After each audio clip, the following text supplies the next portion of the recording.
आप में से बहुत से लोगों ने किसी न किसी बैंक से कैश क्रेडिट लिमिट या ओवरड्राफ्ट लिमिट की सुविधा ले रखी होगी।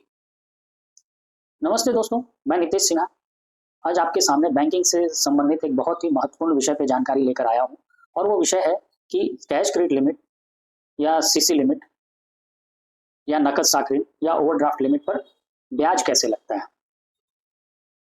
दोस्तों, जब आप अपने कैश क्रेडिट लिमिट के खातों का स्टेटमेंट देखते होंगे तो आप देखते होंगे कि हर महीने की आखिरी तारीख में उसमें ब्याज की रकम डेबिट होती है।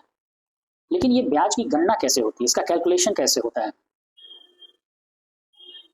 क्योंकि बैंक आपको ब्याज दर तो बता देता है, लेकिन ये वाकई में इसका कैलकुलेशन का मेथड क्या है? और अगर आप किसी बैंक से वाले से भी पूछेंगे तो अधिकांश बैंक कर्मी या एम्प्लॉय जो है आपको इसका कोई संतोषजनक उत्तर नहीं दे पाएंगे या आपको वो मेथड नहीं बता पाएंगे कि ब्याज की गणना वाकई में खातों में होती कैसी है।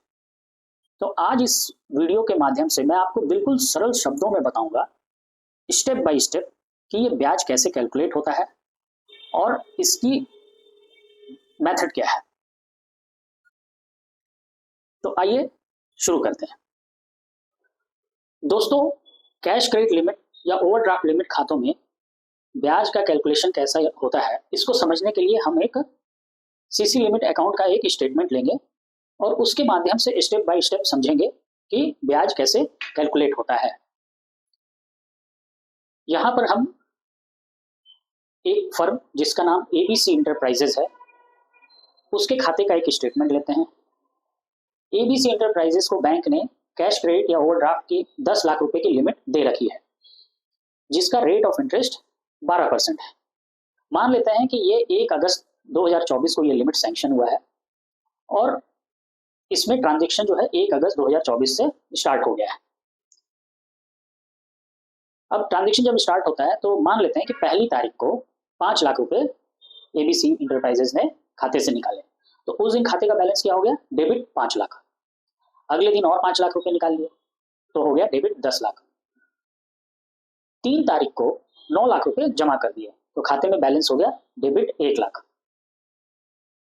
4 तारीख को 5 लाख रुपए जमा कर दिए तो 4 लाख रुपए क्रेडिट बैलेंस हो गया। फिर 10 तारीख को 4 लाख रुपए निकाल लिए तो खाते में जीरो बैलेंस हो गया।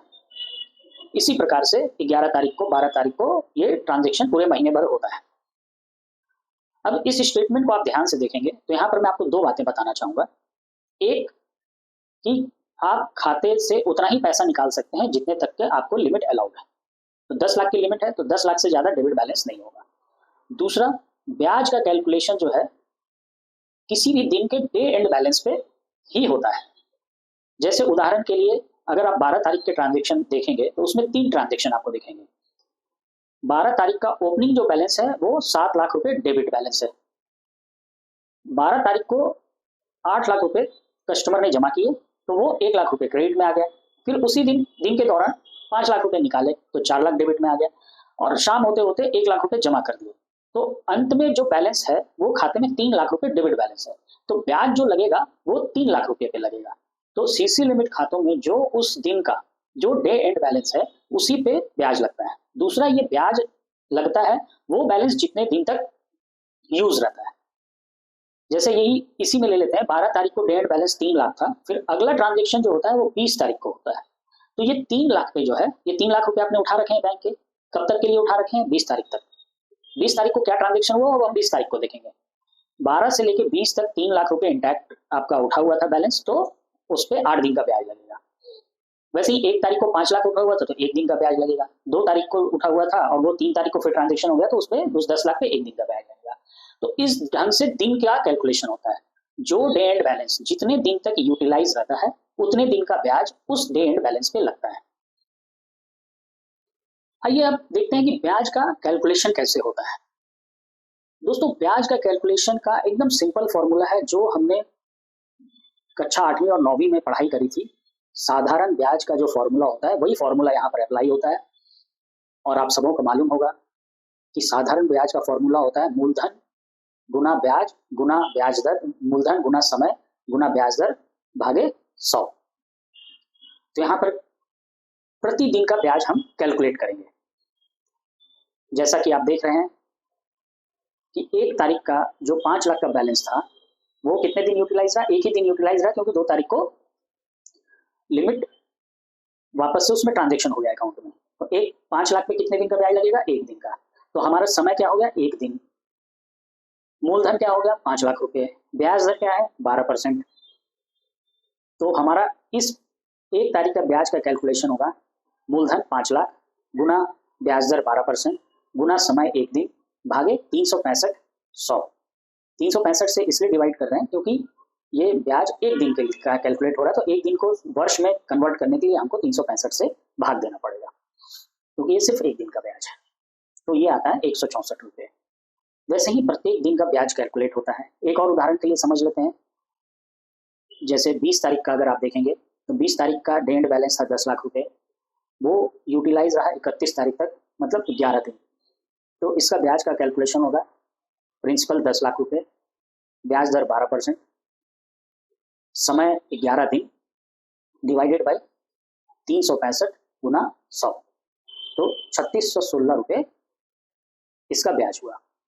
फिर हम पूरे महीने भर में प्रत्येक दिन का जो ब्याज आया उसका टोटल कर लेते हैं और फिर वही आपके खाते में महीने के आखिरी तारीख को डेबिट हो जाता है।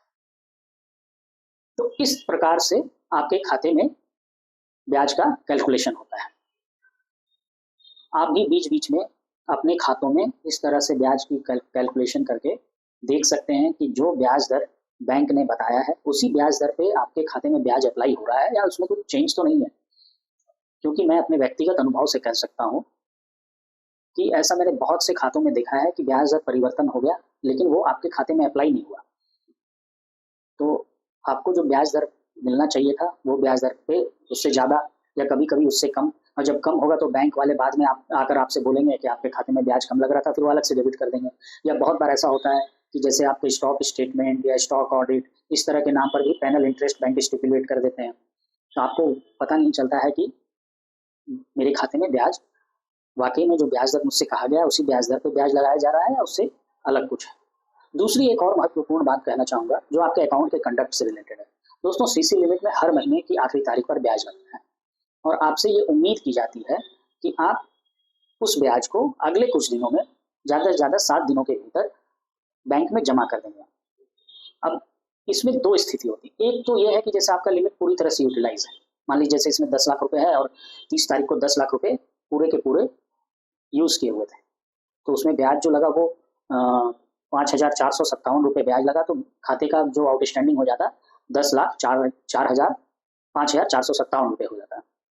तो उस स्थिति में वो ब्याज जो है इमीडिएटली ड्यू हो जाता है। उसके 2 इफेक्ट होते हैं। एक तो आपका खाता जो है वो ओवरड्रॉन हो जाता है क्योंकि लिमिट 10 लाख की है और आपका खाता 10 लाख को ब्रीच कर गया क्योंकि उसमें ब्याज लग गया, तो वो बहुत ही खराब माना जाता है।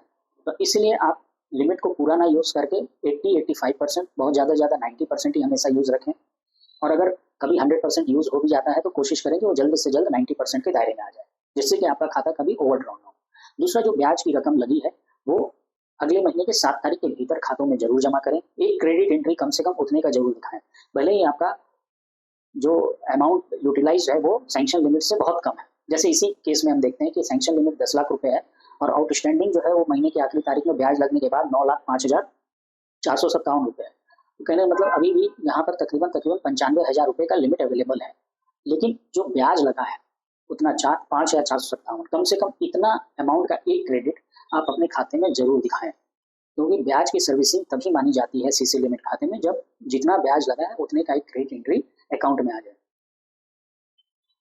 इसके फायदे यही है कि जब आप कहीं लिमिट बढ़ाने के लिए जाते हैं, बैंक में रिक्वेस्ट देते हैं या किसी और बैंक में जाते हैं लिमिट इन्हांसमेंट के लिए, टेक ओवर के लिए, तो सबसे पहले आपका खाते का कंडक्ट देखा जाता है और खाते के कंडक्ट में टर्नओवर वगैरह के अलावा सीसी लिमिट खातों में खासतौर से आपके ब्याज की सर्विसिंग और लिमिट का यूटिलाइजेशन, ये दोनों बैंक के कैलकुलेशन में बहुत ही मेजर रोल प्ले करते हैं।